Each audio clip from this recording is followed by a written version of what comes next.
Miris banget temuan dugaan korupsi beras Bansos DKI 2020 sebesar 2,85 triliun.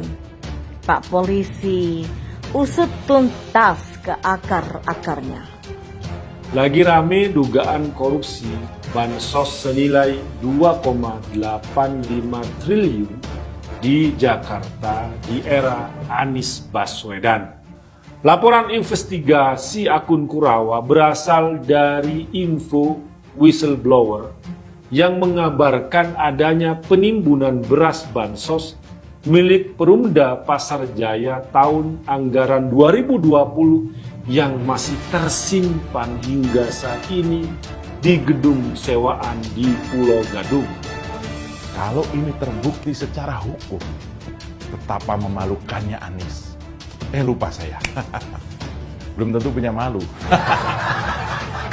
Ya, investigasi kritis yang dilakukan oleh Rudy Valinka membuat publik semakin gerah. Terutama ketika banyak nama-nama pihak yang disebutkan. Pihak itu adalah partai pengusung Anies. Nama-nama yang pernah menjadi pendukung, nama-nama yang pernah menjadi relawan. Dan beberapa pihak swasta. Pendukung Anies banyak disebut. Dan seperti biasa ya, dengan mencuatnya temuan dugaan kasus korupsi Bansos ini, maka pendukung Anies Baswedan pun masih bungkam dan membisu. Padahal mereka sebelumnya sangat keras mengecam soal korupsi dana Bansos yang dilakukan oleh mantan Menteri Sosial Juliari Batubara. Tapi sekarang publik bisa menilai sendiri bagaimana sikap pendukung Anies Baswedan ketika melihat temuan dugaan kasus korupsi Bansos DKI Jakarta tahun 2020. Mereka pun tidak berkutik sama sekali. Di media sosial, saya melihat sebuah tweet di Twitter yang isinya cukup mengagetkan sekaligus mengguncang nurani. Ini terkait dengan program Bansos Beras yang nilainya harga triliunan rupiah, tapi kedapatan terbengkalai di sebuah gudang penyimpanan sampai rusak berat. Ini disampaikan oleh pemilik akun Twitter @kurawa.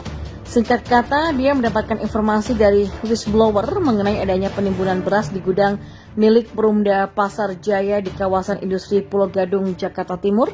Dinas Sosial DKI menunjuk 3 rekanan terpilih untuk menyalurkan paket sembako senilai 3,65 triliun lewat Perumda Pasar Jaya, PT Food Station dan PT Trimedia Imaji Rekso Abadi, di mana porsi terbesar diberikan kepada Perumda Pasar Jaya senilai 2,85 triliun rupiah. Mengapa?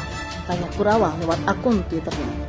Maka dengan informasi tersebut, dia mendatangi gudang penyimpanan beras seperti yang diberitahu.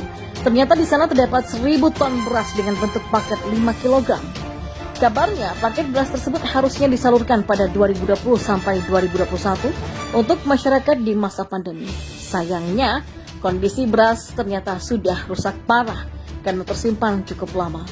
Menurut dia, kondisi beras Bansos milik DKI ini 100% rusak dan sudah busuk, terdapat jamur kekuningan hingga menghitam. Bahkan untuk hewan pun sangat tidak layak. Di tempat yang sama, dia juga temukan dokumen forensik hasil audit dari salah satu kantor akuntan publik terhadap Bansos tersebut. Dalam laporan tersebut terdapat kesalahan administrasi yang dilakukan saat penyaluran Bansos. Ada unknown shrinkage atau kehilangan yang tak diketahui senilai 150 miliar rupiah karena banyak modus seperti 2 kali surat jalan dan lainnya. Vendor-vendor Bansos DKI 2020 ini berjenis usaha dan pengelola parkir, tukang AC, SPBU, sampai kontraktor bangunan karena vendor-vendor ini penunjukan langsung. Yang ngeri siapa di balik nama-nama vendor ini, ada data semuanya nih, ujarnya. Kalau mau lengkapnya, silahkan Anda kunjungi akun Twitter orang ini yaitu @kurawa. Saya tidak tahu benar itu atau tidak, tapi buktinya kelihatannya validnya.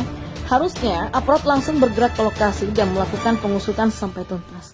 Ini benar-benar gila sih. Kalau semua berasnya rusak dan gak bisa dipakai lagi, artinya triliunan uang terbuang percuma saja. Ya dong. Pertanyaannya adalah, kenapa beras tersebut tidak disalurkan? Di masa pandemi, banyak yang membutuhkan beras ini untuk sekedar mengisi perut. Kenapa beras tersebut malah jadi busuk? Triliunan dikucurkan, tapi masyarakat tidak dapat haknya. Kosong, zong. Triliunan ini kalau dijadikan BLT bisa meringankan beban orang banyak, tapi ini terbuang sia-sia. Inti utamanya adalah kenapa beras dibiarkan membusuk di gudang penyimpanan. Coba, saya masih nggak habis pikir gitu dengan kondisi ini. Dan saya melihat kasus ini juga tidak ramai, entah karena kurang menarik atau ada pihak yang sedang menutupi agar kasus ini dianggap nggak pernah ada. Di beberapa berita dikatakan bahwa penyaluran bansos